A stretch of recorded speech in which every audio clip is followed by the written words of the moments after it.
Mami, ndakushedza.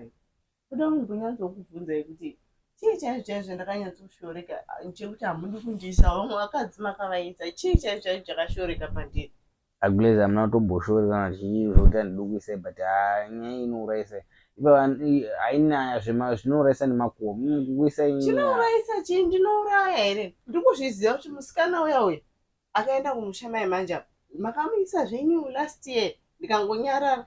Izvozvi maiva ndinoshanda navo kubasa vaive makavaisa futi. Inini ndakanyanya kushoreka chii chamusingade kundiisawo.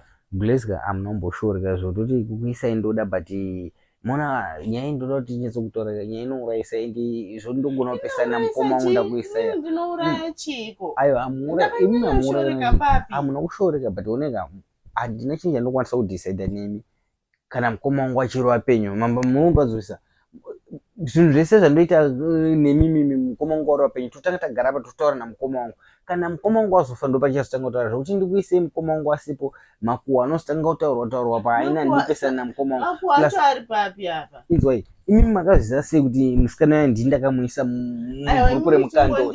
Inzwai mukadzi uyu mazoziva sei ndini ndakamuisa mukando. Ndikakuisai mugurupu remukando iri ndatomutsa hondo because umwe musi chava tokukandirai mari mazosi anogona kuya kupinda muno makushuddhauni mukoma wazoti wakaisire mukadzi wangu mukando mugurupu renyu mukando wakanga wataura neni here kuti wakuisa mugurupu rangu remukadzi wemukando wakanga wandoona ndichitadza kuchengeta mukadzi saka ini handidi kukuisai mugurupu riri remukando zviri riski. Ndoda mukoma wangu ari apa totaurirana mukoma maigura taurira kupinza mugurupu remukando randakaisa vamwe vakadzi ava mukoma wataura kuti hai vaisei izvo zvinobatsira kuti patozokandirana mari hazvina muromo mukatadza kubhadhara tinozoya totora kana tv kana radio zvinonge zvakunzwisika kwete kuti imimi mega muri tiri two handikwanisi kukuisai Grace ndofunga mandinzwisa.